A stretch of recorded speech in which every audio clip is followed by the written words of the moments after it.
UGD ಕಾಮಗಾರಿಯ ಗುಂಡಿಯಲ್ಲಿ ಇಂಜಿನಿಯರ್ನನ್ನ ನೀರಿನ ಗುಂಡಿಗೆ ಇಳಿಸಿ ಆಕ್ರೋಶ ವ್ಯಕ್ತಪಡಿಸಿದ ಘಟನೆ ಕೊಪ್ಪಳದಲ್ಲಿ ನಡೆದಿದೆ. ಇವತ್ತು ಬೆಳಿಗ್ಗೆ ಕೋಟೆ ಪ್ರದೇಶದಲ್ಲಿ ನಡೆಯುತ್ತಿದ್ದ ಒಳಚರಂಡಿ ಕಾಮಗಾರಿಯ ಗುಂಡಿಯಲ್ಲಿ ನಿವೃತ್ತ ಸೈನಿಕ ಮಲ್ಲಪ್ಪ ತಮ್ಮ ಬೈಕ್ ಸಮೇತ ಬಿದ್ದಿದ್ರು. ಈ ವೇಳೆಯಲ್ಲಿ ಕೂಡಲೇ ಸ್ಥಳೀಯರು ಅವರನ್ನ ರಕ್ಷಣೆ ಮಾಡಿದ್ರು. ಇದಾದ ಬಳಿಕ ಈ ಸ್ಥಳವನ್ನ ವೀಕ್ಷಣೆ ಮಾಡಲು ಯುಜಿಡಿ ಎಇಇ ವೆಂಕಟರಮಣ ಬಂದಿದ್ರು. ಈ ವೇಳೆ ಗುಂಡಿಯಲ್ಲಿ ಬೈಕ್ ಒಂದು ಸಿಕ್ಕಿ ಹಾಕಿಕೊಂಡಿತ್ತು. ಆಗ ಅಲ್ಲಿನ ಸ್ಥಳೀಯರು ವೆಂಕಟರಮಣನನ್ನ ಕರೆದುಕೊಂಡು ಬಂದು ಗುಂಡಿಯಲ್ಲಿನ ಬೈಕ್ ಮೇಲೆತ್ತಲು ಹೇಳಿದರು. ಆಗ ಆಕ್ರೋಶಗೊಂಡಿದ್ದ ಸಾರ್ವಜನಿಕರು ಎಇಇ ವೆಂಕಟರಮಣನನ್ನ ಸೀದಾ ನೀರಿನ ಗುಂಡಿಗೆ ಇಳಿಸಿದ್ರು. ಇನ್ನು ಇವರ ಜೊತೆಗೆ ಬಂದಿದ್ದ ಇಂಜಿನಿಯರ್ಗಳಾದ ಸುನಿಲ್ ಹಾಗೂ ಸುಕ್ಕುಭಾಯಿಯನ್ನ ಸಾರ್ವಜನಿಕರು ತರಾಟೆಗೆ ತೆಗೆದುಕೊಂಡರು.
ಅಲ್ಲ ಇವ್ರ ಹತ್ರಗಳೀಗ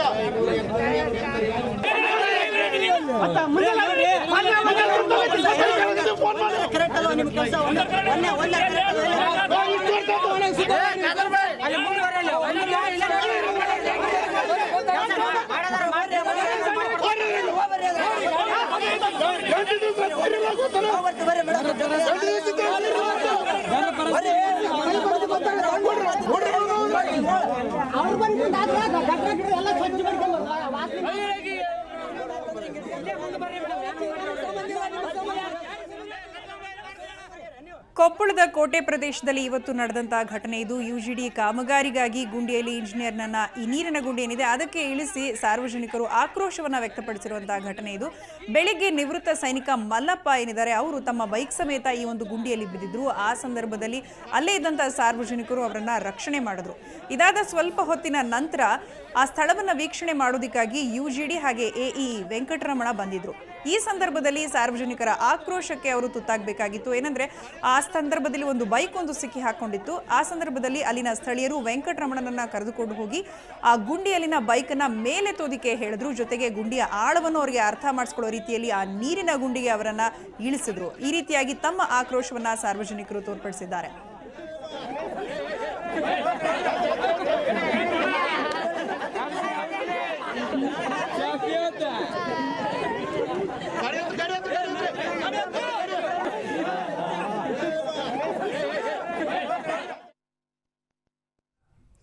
ಇನ್ನು ಇದಕ್ಕೆ ಸಂಬಂಧಪಟ್ಟ ಹಾಗೆ ನಮ್ಮ ಪ್ರತಿನಿಧಿ ದೊಡ್ಡೇಶ್ ಎಲಿಗಾರ್ ಒಂದು ವಾಕ್ ಥ್ರೂ ನಡೆಸಿದ್ದಾರೆ, ನೋಡೋಣ ಬನ್ನಿ.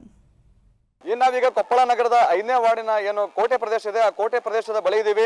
ಏನು ಇವತ್ತು ಬೆಳಗ್ಗೆ ನಿವೃತ್ತ ಸೈನಿಕ ಮಲ್ಲಪ್ಪ ಎನ್ನುವರು ಏನು ಕೊಪ್ಪಳ ನಗರದ 5ನೇ ವಾರ್ಡಿನ ಏನು ಕೋಟೆ ರಸ್ತೆ ಪ್ರದೇಶದಲ್ಲಿ ಏನು ಒಳಚರಂಡಿ ಕಾಮಗಾರಿಯನ್ನ ಮಾಡ್ತಾ ಇದ್ರು. ಒಂದು ಒಳಚರಂಡಿಯ ಕಾಮಗಾರಿಯಲ್ಲಿ ಮಣ್ಣು ಕುಸಿದಿರೋ ಪರಿಣಾಮವಾಗಿ ಆತ ಬೈಕ್ ಮೇಲಿಂದ ಬಿದ್ದು ಗಾಯಗೊಂಡಿದ್ದ.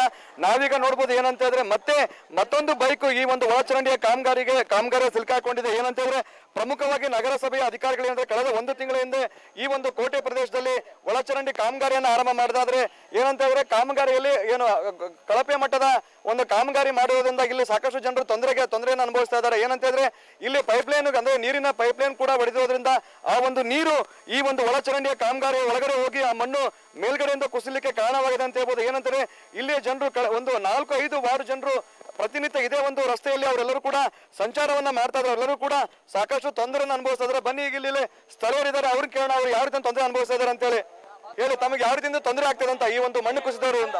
ನಮಗೆ ಗೊತ್ತಿದ್ದಿಲ್ರಿ ಅದು ಬಂದ್ವಿ ನಮ್ಮ ಇದು ಸ್ಕೂಟ್ರ್ ನಾವು ಇಬ್ರು ಹೊತ್ತೊಂಬಿದ್ಬಿಟ್ರಿ. ಅವು ನಾವು ಕೈ ಹೆಚ್ಚು ಮ್ಯಾಕ್ ಹೇಳಕ್ಕೆ ಹೋಗ್ತೀವಿ, ಅವು ಒಳಗೆ ಹೋಗಾಗ್ತೇವೆ. ಮತ್ತೆ ನಾವು ಇವ್ರು ಬಂದು ಕೈ ಮ್ಯಾಕ್ ಜಕ್ಕೊಂಡ್ರಿ ಸರ್ ಏನ್ರಿ ಇದು ತೆಗ್ಗು ಅಂತ ಕಾಣ್ತಂದು ಅವ್ರ ತೆಗಿಸ್ಯಾರಿ ಇದನ್ನ ಅವ್ರು ಮುಚ್ಚಿಲ್ಲ ಅದನ್ನ ಅಂತ ಕಾಟ ಅಂತ ಅವ್ರಂತಂದ್ರು. ಆಟೋದಾಗ ನಾನು ಕರ್ಕೊಂಡು ಹೊಂಟಿದ್ದೆ ಡೆಲಿವರಿ ಪೇಷಂಟ್, ಅವ್ರಿಗೆ ಬ್ಯಾನೆ ಆಗಿತ್ತು. ಇಲ್ಲೇ ಭಾಳ ತ್ರಾಸ ಪಟ್ರಿ ಇವ್ರು ದಾರಿಯಾಗ. ಮತ್ತೆ ಇದೊಂದು ದಾರಿ ಬಿಟ್ರೆ ಯಾವುದೂ ಇಲ್ಲ ಹೋಗಕ್ಕ. ನಮ್ಗೆ ಇಲ್ಲಿ ಬಂಡಿ ಹೊಡ್ಕೊಂಡು ಹೋಗೋ ಮುಂದೆ ಎತ್ತು ಕಾಲು ಸಿಗೋ ಬಿದ್ದು ಭಾಳ ತೊಂದರೆ ಇದೆ ಸರ್. ಎತ್ತಿನ ಕಾಲು ಮುರಿಯೋ ಲಕ್ಷಣ ಐತೆ ಸರ್. ಮಂದಿ ಎಲ್ಲರ ಮೇಲೆ ಎತ್ತಾರ ಸರ್. ಮತ್ತೆ ಕಾಲು ಎತ್ತು ಕಡಿಮೆ ಮಾಡ್ರಿ ಸರ್. ಇಲ್ಲ ಎತ್ತಿನ ಕಾಲು ಮುರಿಯೋ ಸರ್. ಅವತ್ತು ಯಾರು ಇಲ್ಲ ಅಂದ್ರೆ ಎತ್ತಿನ ಕಾಲ ಮುರಿದೋ ಲಕ್ಷಣ ಸರ್. ಇದು ಹೇಳಿದಿರ ಅಂತ ಯಾರು ರಿಪೇರಿ ಮಾಡ್ರಿ ಅಂತ ಹೇಳಿ ಹೇಳಿದ್ರು ಸರ್. ಒಟ್ಟು ದರ್ಕಾರಕ್ಕೆ ತಗೊಂಡ್ರಿ ಅವರು. ಹ್ಞೂ ಅಂತಾರೆ, ಹಂಗೆ ಮಾಡ್ತಾರೆ, ಹೋಗ್ಬಿಡ್ತಾರ. ಒಟ್ಟ ಬಗ್ಗೆ ಕೇರೆ ಮಾಡೋಲ್ರಿ ಅವರು. ಹೇಳಿದ್ರೆ ಜನರು ನಾವು ಸಾಕಷ್ಟು ಬಾರಿ ನಗರಸಭೆ ಅಧಿಕಾರಿಗಳಿಗೆ ನಾವು ಸಾಕಷ್ಟು ಮನವಿ ಮಾಡ್ಕೊಂಡಿದ್ವಿ. ಆದ್ರೆ ಇಲ್ಲಿವರೆಗೂ ಕೂಡ ಯಾರೊಬ್ರು ಕೂಡ ಈ ಒಂದು ಕಾಮಗಾರಿಯನ್ನ ಮಾಡ್ಲಿಕ್ಕೆ ಪೂರ್ಣಗೊಳಿಸಲಿಕ್ಕೆ ತಯಾರಂತ. ಜೊತೆಗೆ ನೋಡಬಹುದು ನನ್ನ ಬಲಭಾಗದಲ್ಲಿ ಏನಂತೇಳಿ ಇಲ್ಲಿ ಕೂಡ ಒಳಚರಂಡಿ ಕಾಮಗಾರಿ ಮಣ್ಣು ಕುಸಿರೋದ್ರಿಂದ ಸಾಕಷ್ಟು ದೊಡ್ಡ ಪ್ರಮಾಣದ ತಗ್ಗು ಉಂಟಾಗಿದೆ. ಈಗಾಗಲೇ ಇಲ್ಲಿ ಸಾಕಷ್ಟು ಜನರು ಕೂಡ ಈ ಒಂದು ತೆಗ್ನಲ್ಲಿ ಬಿದ್ದು ಸಾಕಷ್ಟು ಕೈಕಾಲುಗಳನ್ನು ಕೂಡ ಮುರಿದುಕೊಂಡಂತ ಒಂದು ಉದಾಹರಣೆಗಳಿವೆ. ಇದೀಗ ಒಂದು JCB ನಿಂತಲ್ಲೇ ನಿಂತಿದೆ. ಯಾಕಂತಂದ್ರೆ ಸಾರ್ವಜನಿಕರು ಸಾಕಷ್ಟು ಆಕ್ರೋಶವನ್ನು ಪಡಿಸ್ತಾ ಇದ್ದಾರೆ. ನೀವು ಈ ಒಂದು ಕೆಲಸವನ್ನ ಮಾಡ್ತಿದ್ರೆ ನಾವು ನಿಮ್ಗೆ ಯಾವುದೇ ಕಾರಣಕ್ಕೂ ಕೆಲಸವನ್ನ ಮಾಡ್ಲಿಕ್ಕೆ ಕೊಡೋದಿಲ್ಲ ಅಂತ ಹೇಳಿ ಸಾಕಷ್ಟು ಅಧಿಕಾರಿಗಳು ಒತ್ತಡ ಇರ್ತಾರೆ. ಜೊತೆಗೆ ನಾವೀಗ ಅಲ್ಲಿ ಹೋಗೋಣ ಅಂತ ಈಗಾಗಲೇ ನಗರಸಭೆ ಅಧಿಕಾರಿಗಳು ಕೂಡ ಈ ಒಂದು ಸ್ಥಳಕ್ಕೆ ಬಂದಿದ್ದಾರೆ. ಅವ್ರಿಗೆ ಈ ಬಗ್ಗೆ ಏನ್ ಹೇಳ್ತಾರೆ ಅದನ್ನ ಅವರಿಂದಲೇ ಕೇಳಿ ತಿಳ್ಕೊಂಬರೋಣ. ಈಗಾಗಲೇ 5ನೇ ವಾರ್ಡ್ನಲ್ಲಿ ಸಾಕಷ್ಟು ಜನರಿಗೆ ತೊಂದರೆ ಆಗ್ತದೆ. ತಾವೇನ್ ಕ್ರಮ ಕೈಗೊಳ್ತಾ ಇದ್ದೀರಂತ? ಎಲ್ಲರೂ ಪೈಪ್ಲೈನ್ ಅವಾಗಲೇ ರಿಪೇರಿ ಮಾಡಿಸಿ ಅದಕ್ಕೆ ಏನನ್ನೋದು ತಗ್ಗುದಿನ ಇತ್ತಂದ್ರೆ ಲೆವೆಲ್ ಮಾಡಿಕೊಡ್ತಾ ಇದ್ದೇವೆ. ಅಲ್ಲ ಮೇಡಮ್, ತಾವು ಲೆವೆಲ್ ಮಾಡ್ಕೊಟ್ಟಿದ್ರೆ ಯಾಕೆ ಈ ರೀತಿ ತಗ್ಗು ಬಿಡಂತ ಒಂದು ಪ್ರಮೇಯ ಉಂಟಾಗ್ತಿತ್ತು ಅಂತ? ಅಲ್ಲ, ಗುತ್ತಿಗೆದಾರರು ಸ್ವಲ್ಪ ನಿಧಾನ ಇರೋದ್ರಿಂದ ಹಿಂಗೆಲ್ಲ ಪ್ರಾಬ್ಲಮ್ ಇದಾವೆ. ಅವ್ರನ್ನ ಕರೆಸಿ ಗುತ್ತಿಗೆದಾರರ ಮೇಲೆ ಯಾರು ಹಿಡಿತವನ್ನು ಸಾಸಿರ್ತಾರೆ? ತಮ್ಮ ಇಲಾಖೆಯವರು ಗುತ್ತಿಗೆದಾರರ ಮೇಲೆ ಒಂದು ನಿಗಾ ಇರ್ತದ ಅಥವಾ ಇಲ್ಲ ಅಂತ? ಅವ್ರಿಗೆಲ್ಲ ನೋಟಿಸ್ ಕೊಡ್ತೇವೆ. ಎಲ್ಲಾನು ಅವ್ರಿಗೆ ಇನ್ಫಾರ್ಮೇಶನ್ ಮಾಡ್ತೇವೆ, ಬೇಗ ಮುಗಿಸ್ರಿ ಅಂತೇಳಿ ಎಲ್ಲ ಅವ್ರಿಗೆ ಇನ್ಸ್ಟ್ರಕ್ಷನ್ಸ್ ಕೊಡ್ತೇವೆ. ಈ ಸಮಸ್ಯೆ ಯಾವಾಗ ಬಗೆಹರಿಬಹುದು ಅಂತ? ಈ ಒಂದು ಸಮಸ್ಯೆ ಈಗ ಇಲ್ಲೇ ಇರ್ತಕ್ಕಂಥದ್ದು ಇಲ್ಲೇ ಈಗ ಪೈಪ್ಲೈನ್ ರಿಪೇರಿ ಮಾಡಿಸಿ ಎಲ್ಲ ಮೊರಮ್ ಹಾಕಿ ಲೆವೆಲ್ ಮಾಡಿಕೊಡ್ತೇವೆ. ಗುತ್ತಿಗೆದಾರರಿಗೆ ಹೇಳೇವಿ. ಈಗ ಮೊರಮ್ ಹಾಕಕ್ಕೆಲ್ಲ ರೆಡಿ ಮಾಡ್ಕೊಳಕತ್ತ ನಾವು. ತಾವು ಈಗಾಗಲೇ ಈ ಒಂದು ಸಮಸ್ಯೆ ಬಗ್ಗೆ ಅಧಿಕಾರಿಗಳ ಗಮನಕ್ಕೆ ತೆಗೆದುಕೊಂಡು ಬಂದಿದ್ದೀರಾ? ಅವ್ರು ಏನ್ ಹೇಳಿದಾರ ಅಂತ? ನಾವು ತಿಂಗಳಾನ್ಗಟ್ಲೆ ಆಯ್ತು ಈಗ ಗಮನಕ್ಕೆ ತರಕತ್ತಿ ಅವ್ರಿಗೆ. ಗಮನ ತಂದ್ರೆ ಬೆಳಗ್ಗೆ ನಾನು ಕಾಲ್ ಮಾಡಿದೆ UCD ಮೇಡಮ್ ಅವ್ರಿಗೆ. ಸಕ್ಕುಬಾರ್ ಏನಾದ್ರು AW ಮಾತಾಡ್ರಿ ನಮ್ದೇನು ಅಂತ ಹೇಳ್ತಾರೆ ಅವರು. ಹೇಳಿದಾಗ ಇಲ್ಲಿ ಪಬ್ಲಿಕ್ಕಿಗೆ ತ್ರಾಸ ಆಗೋದು, ಅವ್ರಿಗೆ ತ್ರಾಸ ಆಗಲ್ಲ. ನಾವೇನಂತ ಒತ್ತಾಯ ಮಾಡ್ತೀರಂತ? ಈಗ ನಾವು ಇಮಿಡಿಯೇಟ್ಲಿ ಕೆಲಸ ಆಗಬೇಕು. ಕೆಲಸ ಆಗಲಿಲ್ಲ ಅಂದ್ರೆ ಇವ್ರಿಗೆ ಬಿಡೋದಿಲ್ಲ. ನಾವು ಏರಿಯಾದವ್ರು ಕೂಡ ಎತ್ತಿನ ಕಾಲು ಮುರಿದು ಎಲ್ಲವೂ ಮುರಿದಿದೆ. ಇವರು ಇಮಿಡಿಯೇಟ್ಲಿ ಮಾಡ್ಬೇಕು ವರ್ಕ್. ಒಟ್ಟಿನಲ್ಲಿ ಜನರು ನಾವು ಅಧಿಕಾರಿಗಳಿಗೆ ಸಾಕಷ್ಟು ಬಾರಿ ಗಮನಕ್ಕೆ ತಂದ್ರು ಕೂಡ ಅಧಿಕಾರಿಗಳು ಯಾವುದೇ ರೀತಿ ಅಂತ ಒಂದು ಕೆಲಸವನ್ನ ಮಾಡ್ತಾ ಇದ್ದಾರೆ, ಕೇವಲ ನಿಷ್ಕಾಳಜಿಯನ್ನ ಮಾಡ್ತಾ ಇದ್ದಾರೆ ಅಂತೇಳಿ ಇಲ್ಲೇ ಸಾರ್ವಜನಿಕರು ಆರೋಪ ಮಾಡ್ತಾರೆ. ಜೊತೆಗೆ ಅಧಿಕಾರಿಗಳು ಕೂಡ ನಾವು ಆದಷ್ಟು ಬೇಗನೆ ಈ ಒಂದು ಸಮಸ್ಯೆಯನ್ನ ಬಗೆಹರಿಸಂತ ಹೇಳ್ತಾ ಇದ್ದಾರೆ. ಒಟ್ಟಿನಲ್ಲಿ ಕೊಪ್ಪಳ ನಗರದ ಜನಕ್ಕೆ UGD ಕಾಮಗಾರಿ ಒಂದು ಗುಮ್ಮವಾಗಿ ಪರಿಣಮಿಸಿದೆ ಅಂತ ಹೇಳಿದ್ರೆ ಖಂಡಿತವಾಗಿ ತಪ್ಪಾಗ್ಲಿಕ್ಕಿಲ್ಲ. ಇನ್ನಾದ್ರೂ ಅಧಿಕಾರಿಗಳು ಎಚ್ಚೆತ್ತುಕೊಂಡು ಈ ಒಂದು UGD ಕಾಮಗಾರಿಯ ಸಮಸ್ಯೆಯನ್ನ ಬಗೆಹರಿಸಬೇಕಿದೆ. ಕೊಪ್ಪಳದಿಂದ ಕ್ಯಾಮರಾಮನ್ ಶಂಕರ್ ಜೊತೆ ದೊಡ್ಡೇಶ್ ಅಲಿಗಾರ್, ಸುವರ್ಣ ನ್ಯೂಸ್.